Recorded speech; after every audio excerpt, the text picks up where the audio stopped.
Jusqu'à 38 ans, j'ai toujours eu la même vie, en fait. D'ailleurs, je travaille dans la même agence, j'ai les mêmes amis. Pour changer de vie, en fait, le plus difficile, c'est d'avoir le courage de quitter la vie qui ne nous correspond plus. Et c'est ça qui est difficile, en fait. C'est d'avoir le courage de se dire ça va pas. Et puis, il faut prendre une vraie décision radicale. Et j'ai mis 1 an à trouver ce courage-là. J'aurais pas pu changer de vie tout de suite. Et après, on se dit mince, mais qu'est-ce que je fais là, en fait ? C'est pas du tout... je veux plus faire ça.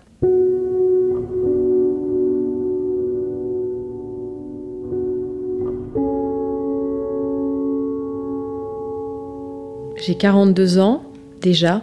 Je me trouve vieille quand je dis ça. Donc j'ai 42 ans et de 25 ans à 38 ans, moi je suis attachée de presse.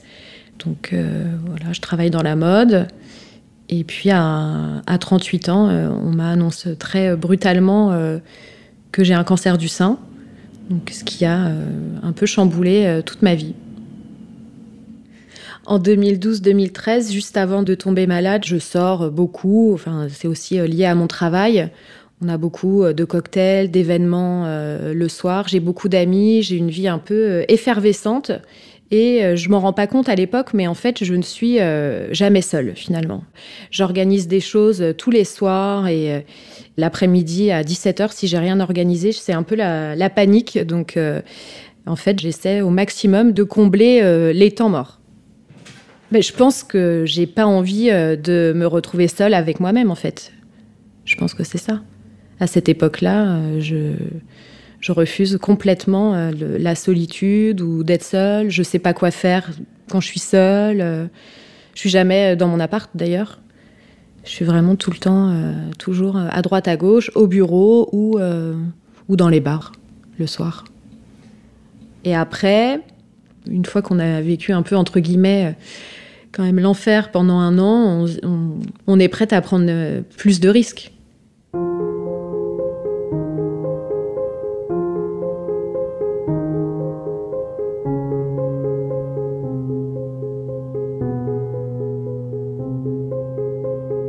Il y a 1 an, je suis tombée sur ce livre à peine sorti. Il s'appelait « Les cheveux dont je rêvais » et était signé Marjorie Jacquet. C'était un témoignage, celui d'une fille de 38 ans, célibataire, entourée d'amis, qui travaille dans la mode, habitait le centre de Paris et menait une existence que l'on pourrait qualifier de joyeuse, libre et insouciante. Il racontait aussi comment un cancer du sein lui était tombé dessus, comme débarquent toujours les maladies, sans prévenir, et comment Marjorie était entrée en lutte. Marjorie le dit et le redit à longueur de livre. Elle aimait sa vie et le cancer n'allait pas lui faire reconsidérer ses fondamentaux. Pourtant, ce fut le cas. Nous avons eu envie d'aller à sa rencontre pour tenter de comprendre ce qui l'avait finalement fait changer d'avis. Voici l'histoire de Marjorie, et c'est aussi le 4e épisode des Déviations, des histoires de gens qui ont changé de vie. Mon métier, en fait, c'est de promouvoir des marques de mode. Ça peut être des marques de jeans, de sneakers, de prêt-à-porter. Et les marques, en fait, nous confient leur collection et moi, je suis chargée de les promouvoir auprès de toutes les rédactrices de la presse féminine. Mon métier, en fait, c'est d'être en relation quotidienne avec les journalistes de mode. Après, dans une journée d'attaché de presse, en fait, quand on arrive le matin, on ne sait jamais trop ce qui va nous tomber dessus dans la journée. C'est ce que j'aimais bien aussi dans ce métier, c'est quand même que c'était un peu tous les jours différents, en fait. On répond aux demandes des rédactrices, des clients. Et puis, on a souvent des événements, des présentations de collections. Donc, c'est une gymnastique. Il faut être tout le temps aux aguets, en fait. Et après, je termine généralement vers 20h, au plus tôt. Et là, je rejoins des amis à moi qui font le même métier que moi, des attachés de presse ou des journalistes. Donc, c'est vrai qu'on se retrouve souvent dans le même bar. Et je rentre vers 1h du mat, après avoir bu quelques bouteilles de vin. Jamais d'alcool fort, mais on boit pas mal de vin. Moi, à l'époque, je me sens bien. J'ai pas du tout l'intention de changer de vie, ni de travail. J'adore ce que je fais. Et Je suis quand même restée 15 ans, ce qui est assez rare dans la même boîte. Et je suis très heureuse de la vie que je mène. Je me sens très épanouie, en tout cas.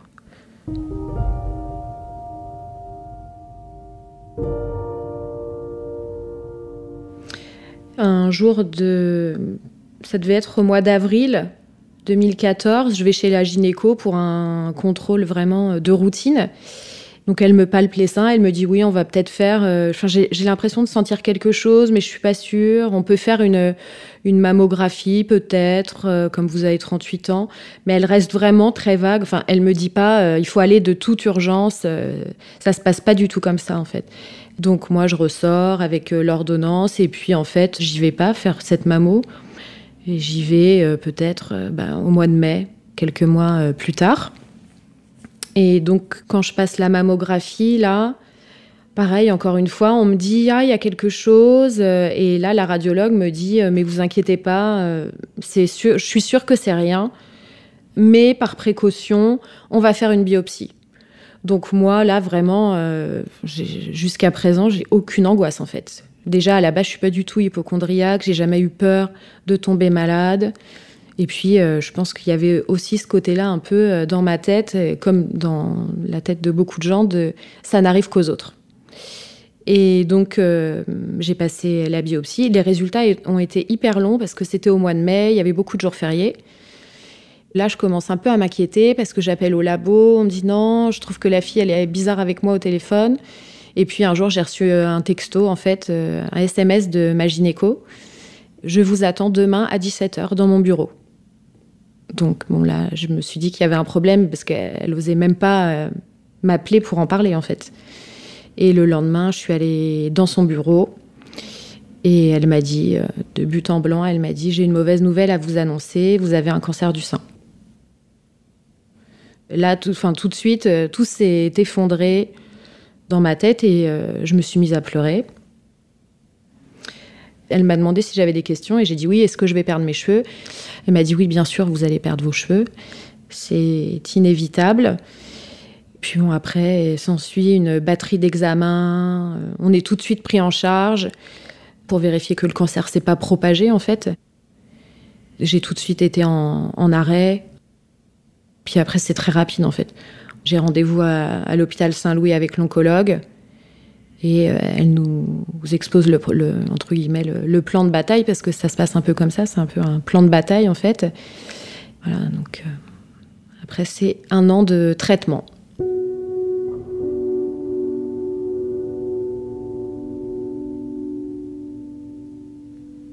Quand on me dit ça, je sais plus quoi faire en fait. Je suis en choc traumatique. Je pleure énormément. J'arrive pas à croire, en fait, à ce qui m'arrive.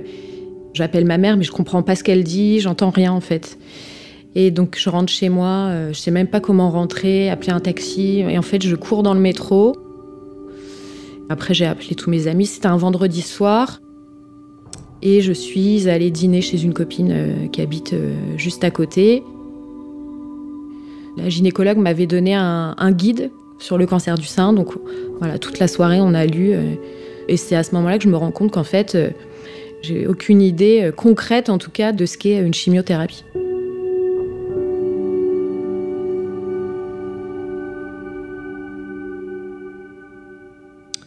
Mes amis, ils sont complètement catastrophés. En fait, j'entends dans leur voix l'angoisse et je lis la peur dans les yeux, en fait.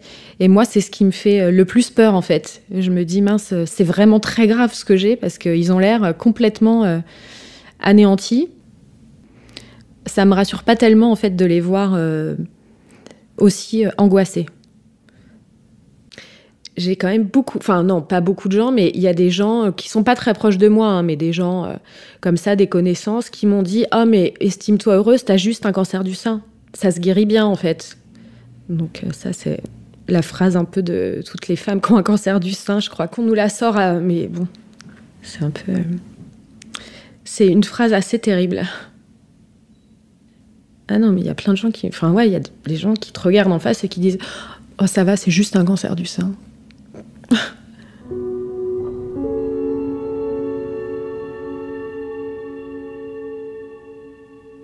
Tout le monde me dit mais tu vas voir, tu vas changer de vie, je suis sûre qu'après, ce sera génial.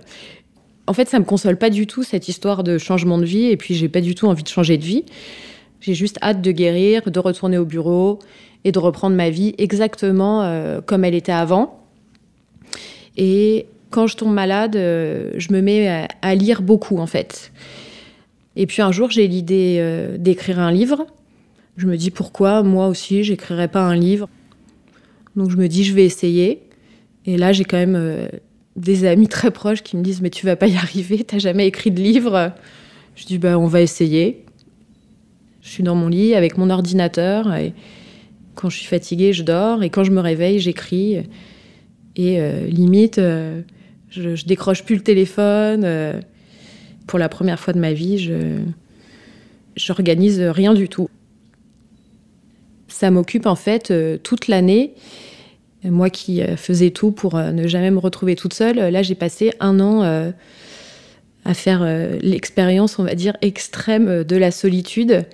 Et puis au début je regarde une série, un film, mais bon, très vite, je me dis, je vais pas faire l'année comme ça. Donc j'ai un peu cuisiné aussi. Et puis là, quand j'ai cette idée du livre, je me dis, bon là, ça y est, je sais que je vais faire ça. Et effectivement, je suis super excitée, j'en dors plus de la nuit, et je découvre que j'adore écrire. Et puis, c'est une vraie rencontre avec moi-même aussi. J'écris comme ça, un peu sans plan.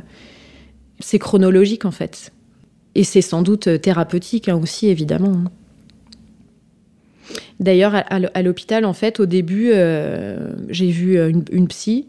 Et puis, dès que j'ai commencé à écrire mon livre, j'y suis plus allée, j'avais plus le temps de la voir. C'est un vrai travail sur moi-même. Et j'ai aussi fait l'expérience cette année de la liberté. Et ça, j'ai beaucoup aimé. En fait, il y a plein de côtés que j'ai pas aimés dans la maladie, mais contrairement à ce que je pensais, j'ai adoré écrire mon livre, rester chez moi, plus avoir d'horaire, plus avoir de boss, d'autorité au-dessus de moi, et de manger à l'heure que j'avais envie, de me lever quand j'avais envie. Ça m'a beaucoup plu, en fait. Je voyais tout en noir, en fait. Je pensais que cette année, ce serait que du négatif. Pas du tout.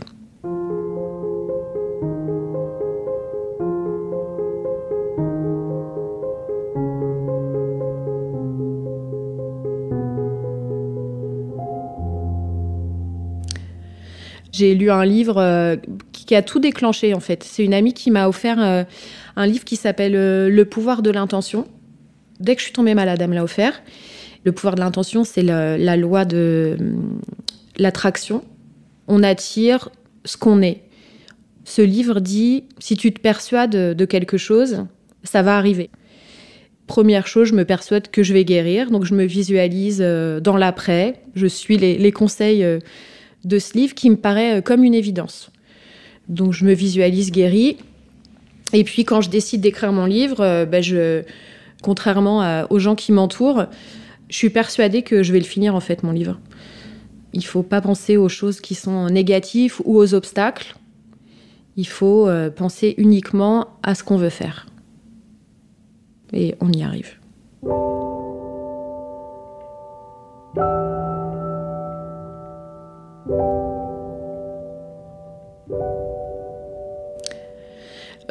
Mon corps, il m'appartient plus, en fait. C'est le produit chimique, en fait, qui prend complètement le pouvoir.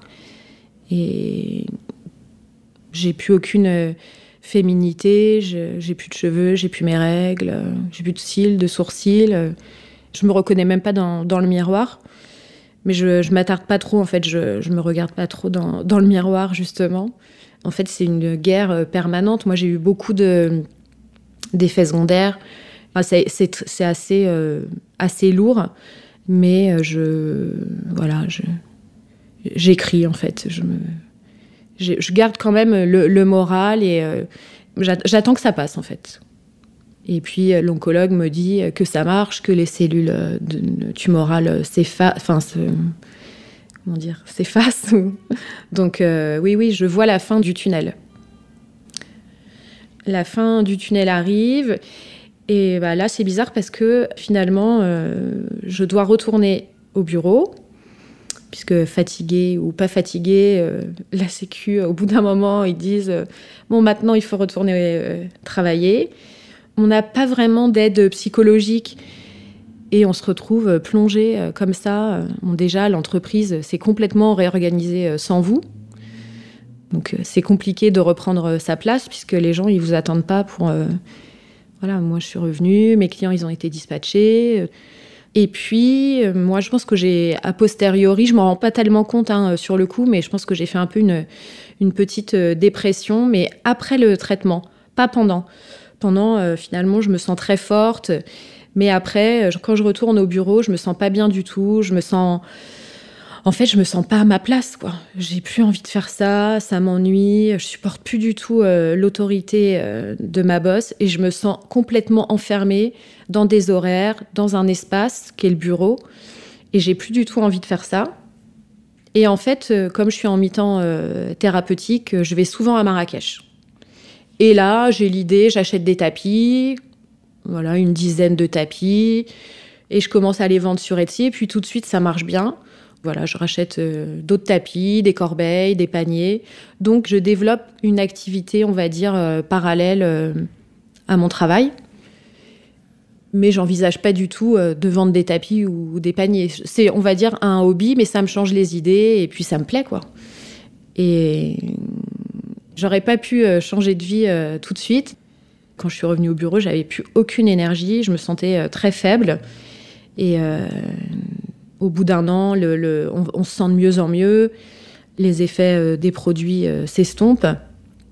Et puis, on se dit, mince, mais qu'est-ce que je fais là, en fait ? C'est pas du tout... je veux plus faire ça.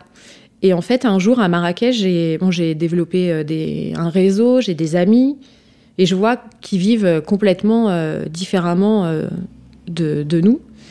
Et puis, à chaque fois que je pars, je me sens de plus en plus triste, en fait, de quitter cette ville. Et puis, un jour, j'ai un ami qui me dit une phrase qui est toute simple, mais il me dit « Mais pourquoi tu restes pas ?» Donc moi, je rigole, je fais « Bah, rester, mais comment ça ?» Il me dit « Bah si, puisque t'es triste à chaque fois que tu pars, pourquoi tu ne viens pas vivre ici ?» Donc ça me paraît un peu, on va dire, saugrenu comme idée. Puis en fait, ça fait son chemin. Je me dis, bah oui, en fait, pourquoi pas ? Qu'est-ce qui m'empêche de le faire ? Finalement, après, en y réfléchissant, je me dis, oui, en fait, c'est pas si compliqué.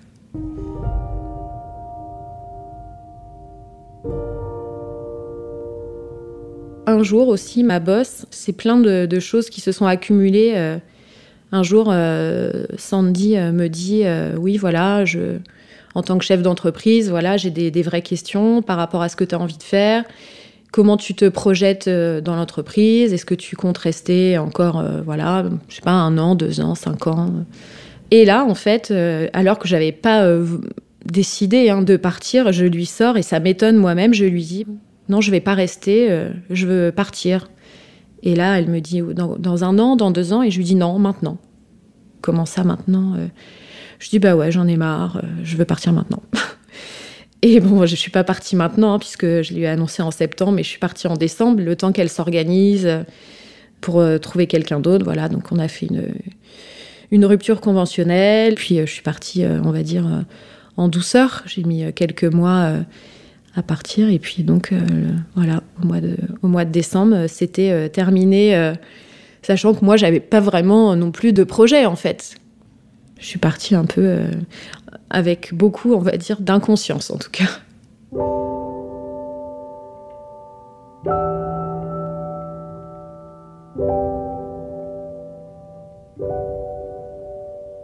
Bah, aujourd'hui, je suis en pleine reconversion professionnelle, on va dire, et je vis entre Paris et Marrakech, que j'adore, que j'ai toujours adoré. La première fois que j'y suis allée à 20 ans, j'ai mis le sol. Dès que je suis descendue de l'avion, l'air, les odeurs, la lumière, je suis tombée folle amoureuse de cette ville, où après j'ai continué d'aller, on va être 3-4 fois par an peut-être.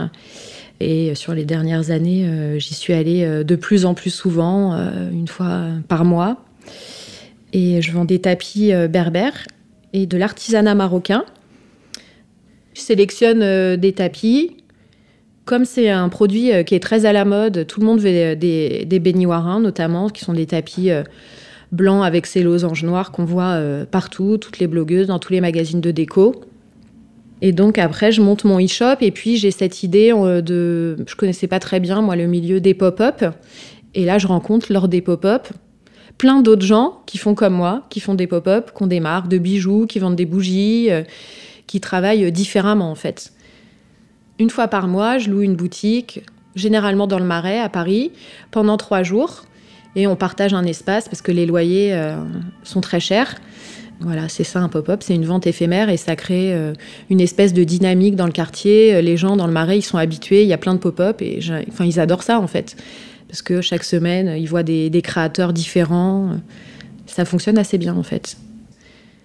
Et en fait, à terme, mon projet, c'est d'ouvrir ma maison d'hôte en fait. Mon riad, d'accueillir les gens chez moi avec ma déco. Voilà, j'ai envie de faire ça. Avec un associé, hein, on sera 2. Ouais. Bah oui, parce que j'ai 0 expérience dans ce domaine. J'ai envie d'apprendre, j'ai envie de faire ça. Et ça m'a toujours fascinée. Quand j'avais 20 ans, 25 ans, j'en rêvais. Je me disais, j'aimerais tellement avoir un riad. Voilà, aujourd'hui, j'essaie de réaliser pour moi ce qui était juste un rêve, en fait.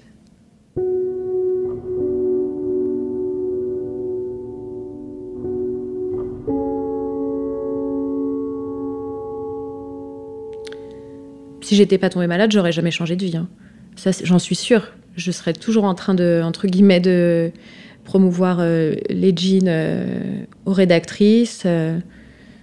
Tout me paraissait très simple, en fait. Je me suis dit, voilà, je vais quitter mon travail, je vais prendre un appartement là-bas, je vais vendre des tapis en attendant de faire ce que je veux vraiment faire, de trouver. Ça a été, en fait, le cancer, ça a été un élément déclencheur. Et puis, en fait, ça m'a donné une force d'émancipation.